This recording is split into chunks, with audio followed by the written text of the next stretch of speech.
2024 లేదా 25లో డిగ్రీ లేదా బీటెక్ చదివారా? సాఫ్ట్‌వేర్ జాబ్ కోసం ఎదురు చూస్తున్నారా? అయితే కోడ్ జ్ఞాన్ 100 డేస్ కోర్సులో చేరండి. జాబ్ సాధించండి. నమస్తే. ప్రస్తుతం మనతో పాటు ఉన్నారు ప్రముఖ అడ్వకేట్ పూజారి నాగేశ్వరరావు గారు. ఈ మధ్య ఆయన చేసిన వీడియో ఒకటి బాగా వైరల్ అవుతోంది. అప్పు ఎగ్గొట్టడం ఎలా అనే దాని మీద ఆయన క్లారిటీ ఇచ్చారా? లేకపోతే ఎందుకు వ్యూవర్స్ గాని అందరూ కూడా ఎందుకు కామెంట్ రూపంలో ఆయన మీద ఎందుకు ఇంత రేంజ్‌లో షంటింగ్ అయితే అవుతూ ఉన్నారు? ఒకసారి ఆయనతో మాట్లాడదాం. ఈ వీడియో ద్వారా ఆయన ఏం చెప్పారో ఒకసారి క్లారిటీ ఇచ్చే ప్రయత్నం చేద్దాం. సార్ నమస్తే అండి. సార్ ఏంటి సార్ ఈ మధ్య అసలు ఇంత బాగా పాపులర్ అయిన వీడియో నేనైతే చూడలేదు. కామెంట్స్ రూపంలో అసలు దాదాపు వచ్చిన 1000 కామెంట్‌లో 900కి పైగా మిమ్మల్ని తిడుతూ ఉన్నారు. ఏంటి సార్ అప్పు ఎగ్గొట్టడం ఎలా అని మీరు చెప్పారా? జనరల్‌గా ఏమైతదంటే, ఇప్పుడు మనం చెప్పిన విషయాన్ని ఎప్పుడైనా సరిగ్గా అర్థం చేసుకోకుండా, లేకపోతే దాని యొక్క అర్థం తెలవకుండా, హ్మ్. జనరల్‌గా అది ఆ వీడియో చూసి పైన మనకేమో క్యాప్షన్ అప్పు ఎగ్గొట్టడం ఎలా అని పెడతారు. కిందనేమో అది వెళ్ళిపోతది ఓకే. జనరల్‌గా. ఆ! జనరల్‌గా వీడియో యొక్క అర్థం ఎందుకంటే, ఇప్పుడు అప్పు ఎగ్గొట్టడం ఎలా అనేది మనం ఎప్పుడు చెప్పలే ఎవరికీ. ఓకే. హ్మ్. ఎవరికి కూడా అప్పు ఎగ్గొట్టమని మనం ఎప్పుడు చెప్పం. అవును సార్. అప్పుని ఆర్గనైజ్ చేసుకోమనే చెప్తాం మనం అంతే. అవును. ఫస్ట్ ఎవరైతే జనరల్‌గా ఇప్పుడు మీరు కూడా చెప్పారు. సుమన్ టీవీ కూడా చాలా కాల్స్ వచ్చినాయి. హ్మ్. ఆ అవును. నెగెటివ్ వీడియో అంతా ఈయన సమాజంలో ఉన్న వాళ్ళందరిని అప్పులు నిలగొట్టమని చెప్తున్నాడని చెప్పేసి హ్మ్. వచ్చినాయని చెప్తున్నారు. అంటే ఎందుకంటే అప్పు లేని వాళ్ళు ఎవరు లేరు సార్. పెద్ద పెద్ద ఆర్గనైజేషన్ ఎవరుండరు. నుంచి కామన్ మ్యాన్ వరకు. ఎవరుండరు. హ్మ్. కాబట్టి నేను చెప్పదలుచుకున్న విషయం ఏంది అంటే, ఎప్పుడు కూడా మనం అప్పు ఎగ్గొట్టమని ఎవరికి చెప్పం. దాన్ని ఆర్గనైజ్ చేయమని చెప్తాం ఫస్ట్. ఫస్ట్ నేను అందరికీ చెప్పేది ఏంది అంటే, ప్రతి మనిషి జీవితంలో ఎంత పెద్ద వ్యక్తి అయినా, ఒక చిన్న సామాన్య వ్యక్తి నుంచి ఎంత పెద్ద వ్యక్తి అయినా సరే, ఓకే.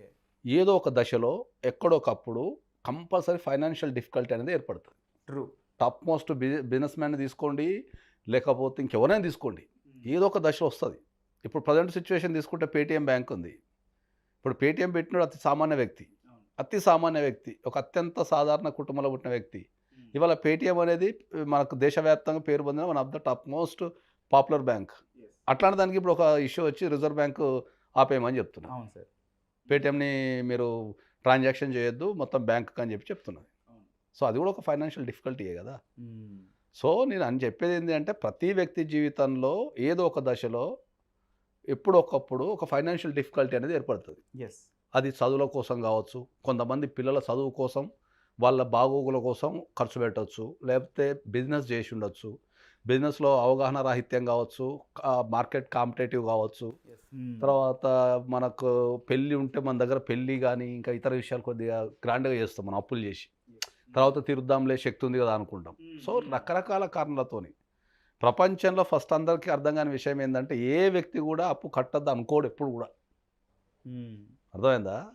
ఏ వ్యక్తి కూడా అనుకోడు. ఎంత చెడ్డ వ్యక్తి కూడా నేను అప్పు కట్టద్దు అనుకోడు. ఓకే. వాడు అప్పు కట్టలేకపోతుండు అంటే ఏంటంటే, ఫైనాన్షియల్ మిస్‌మేనేజ్‌మెంట్ అయి ఉంటది అంతే. ఓకే. అంతకు మించి దాని వెనక ఏం కారణం ఉండదు. చాలా కామన్ మ్యాన్ గురించే మాట్లాడుతూ ఉంటారు. ఎందుకంటే ఎక్కువ మంది మిమ్మల్ని ఫాలో అవుతూ ఉంటారు.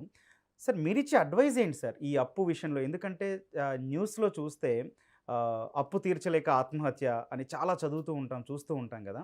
సో మీరిచ్చే ఐడియా ఏంటి సార్ అసలు? ఈ అప్పు తీసుకున్న వ్యక్తుల గురించి నేను మాట్లాడినప్పుడు ఏమైతదంటే, నా మీద అప్పిచ్చిన వ్యక్తులందరూ దాడి చేసి, "నువ్వు అప్పులెగ్గొట్టమని సమాజానికి మెసేజ్ ఇస్తున్నావా? లేకపోతే అప్పులెగ్గొట్టమని ప్రోత్సహిస్తున్నావా?" అని చెప్తున్నారు. మనం ఫస్ట్ ఎప్పుడు అప్పులెగ్గొట్టమని చెప్పం. రెండోది ఏందంటే, నువ్వు అప్పిచ్చే వ్యక్తి ఎవరైతే ఈ అప్పిచ్చే వ్యక్తి ఉన్నారో, వాళ్ళు 10% ఇంట్రెస్టు, 5% ఇంట్రెస్ట్ ఇచ్చుకునే. అవును. ఉన్నారు. రెండోది ఏం చెప్తున్నామంటే, మనం ఈ వ్యక్తులు చనిపోకుండా మనం కాపాడుకోగలిగితే, హ్మ్. ఓకే, అది తాత్కాలికమే. ఏ వ్యక్తికైనా సరే ఫైనాన్షియల్ ఇబ్బందొస్తది. అది ఒక కొంత పీరియడ్ వరకే ఉంటది. ఫైనాన్షియల్ ఇబ్బందనేది ఏ వ్యక్తికి కూడా శాశ్వతం ఉండదు. ఒకవేళ ఫైనాన్షియల్ ఇబ్బంది ప్రతి వ్యక్తికి శాశ్వతంగా గనక ఉంటే మార్కెట్ అసలు నడవదు. బాగా ఆ చెప్పారు. తాత్కాలికంగా ఉన్న పీరియడ్ ఒకళ్ళకి ఒక 6 నెలలు, సంవత్సరము, 2 సంవత్సరాలు, 3 సంవత్సరాలు depend upon there financial situation. వాళ్ళు ఎట్లా హ్యాండిల్ చేసుకుంటున్న దాని మీద మాత్రమే ఆధారపడి ఉంటది. ఓకే. దీంట్లో మనం అందరికీ ఏం చెప్తున్నాము, ఏదన్నా కారణం వల్ల గనక, అది ఏ కారణమైనా కావచ్చు, ఇంతకుముందు చాలా స్పష్టంగా చెప్పినాం. హ్మ్. నువ్వు బిజినెస్ చేయడం ద్వారా కావచ్చు, లేకపోతే ఒక చదువుల కోసం కావచ్చు, ఎనీ ఇష్యూ కోసం కావచ్చు, ప్రతి వ్యక్తి ఎదగటానికి మాత్రమే అప్పులు చేసి ఏదో ప్రయత్నం చేస్తాడు. ఒక 1-2% ఎవరన్నా హాబీ ఉండి పైసలు ఎగ్గొట్టేది ఉంటే అది అది ఎగ్జంప్షన్. ప్రపంచంలో మనం ఏ పని చేసినా ఒక 10% వేస్టేజ్ ఉంటుంది. అది తీసేద్దాం మనం. ఓకే. సో ఏ వ్యక్తి అయినా చనిపోకుండా కోర్టుకు రండి. కరెక్ట్. హ్మ్. కోర్టుకొస్తే కోర్టులో మీకు ప్రొవిజన్స్ ఉన్నాయి. మనం కోర్టుకెళ్ళి ఓకే, ఇన్సాల్వెన్సీ పిటిషన్ అని కానీ లేకపోతే ఇంజంక్షన్ కానీ వేసుకుంటే మనకు కోర్టు నుంచి రిలీఫ్ దొరికే అవకాశం ఉంటుంది. ఒక 1 ఇయర్ 2 ఇయర్స్ 3 ఇయర్స్ దొరుకుతుంది. ఓకే. ఓకే, దొరికినప్పుడు ఏంటంటే మళ్ళీ వాడు ఫైనాన్షియల్గా ఇప్పుడు నేను 10 మంది దగ్గర అప్పు చేసిన జనరల్గా నేను ప్రతి నెల ఒక్కరికి తీర్చగలిగే శక్తి ఉంది నాకు. ప్రతి నెల 10 మందికి ఒకటేసారి తీర్చలే నేను. ఓకే. ప్రతి నెల ఒక్కొక్కరు తీర్చగలుగుతా నేను అప్పుడు ఆ 10 మందిని కూర్చోబెట్టి నేను ఒక్కొక్క నెల ఇస్తా అంటే ఎవడు ఆగడు. ఎవరికి వాడు నాకు ముందు మాట కూర్చుంటాడు. అది క్రెడిట్ కార్డ్స్ కావచ్చు, లోన్స్ కావచ్చు, ఏదైనా కావచ్చు.